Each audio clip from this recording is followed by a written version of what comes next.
ओम प्रणाम भगवान। आज की बोध कथा का शीर्षक है आत्मनिरीक्षण।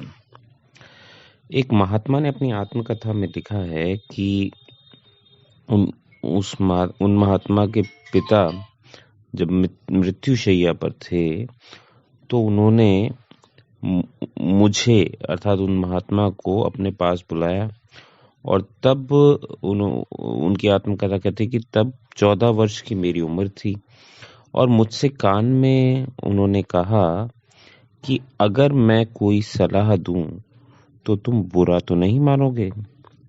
बहुत समझदार रहे होंगे उनके पिता, क्योंकि सलाह देने वाले यह कभी पूछते ही नहीं कि बुरा मानोगे कि नहीं मानोगे। सलाह देने वाले तो मुफ्त में सलाह बांटते हैं और दुनिया में जो सबसे ज्यादा दी जाती है और सबसे कम ली जाती है वह सलाह ही है। तो उस बूढ़े आदमी ने, जिसकी 90 वर्ष की उम्र थी, 14 वर्ष के बच्चे से पूछा कि क्या मैं तुम्हें सलाह दूं तो तुम बुरा तो नहीं मानोगे, और अगर मैं तुम्हें सलाह दूं तो कभी तुम जीवन में मेरे प्रति रुष्ट तो नहीं रहोगे। उस युवक ने कहा कि आप कैसी बात करते हैं, आप कहें, आपको मुझे क्या कहना है, आप कृपया करके कहें। तो उस बूढ़े आदमी ने कहा कि मेरे पास ना तो संपत्ति है तुम्हें देने के लिए, ना ही मेरे पास और किसी तरह की यश और प्रतिष्ठा है, लेकिन जीवन भर अनुभव से मैंने एक बात पहचानी और जानी, वह मैं तुम्हें देना चाहता हूँ। और वह यह है कि तुम खुद को खुद से जरा दूर रखकर देखना सीखना। अगर रास्ते में तुम्हें कोई मिल जाए और तुम्हें बुरा भला कहे, तुम्हें गाली दे, तो जल्दी से उसकी गाली का उत्तर मत देना, उनकी बातों का उत्तर मत देना। घर पे लौट आना, दूर खड़े होकर देखना कि उसने जो बुरा भला कहा है वह कहीं ठीक ही तो नहीं है।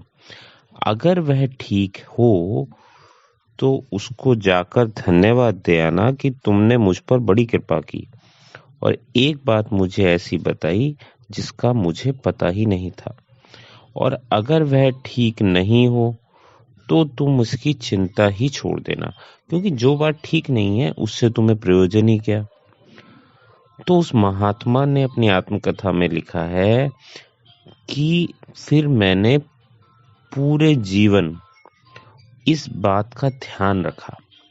उसके पिता की तो उसी रात मृत्यु हो गई, उन महात्मा के पिता की, लेकिन महात्मा ने इस बात का अपने पूरे जीवन ध्यान रखा। उन्होंने लिखा है कि मेरे जीवन में फिर लड़ने का कोई मौका नहीं आया।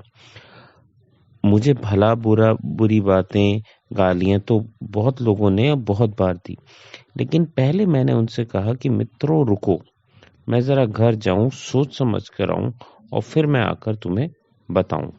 और जब मैं घर गया और मैंने सोचा समझा तो मैंने पाया कि कोई भी बुरी बात इतनी बुरी नहीं हो सकती जितना बुरा मैं हूं।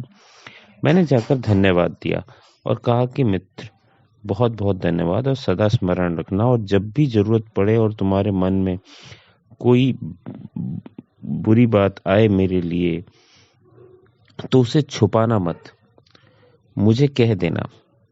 वो मुझे अगर कोई गाली भी आए तो मुझे दे देना।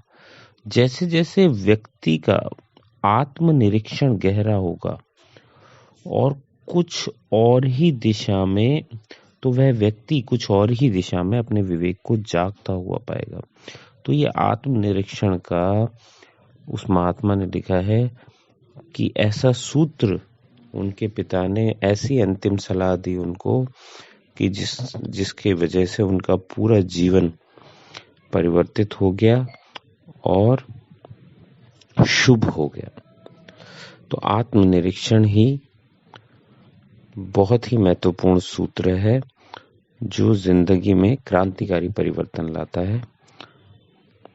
आज इतना ही भगवान, धन्यवाद।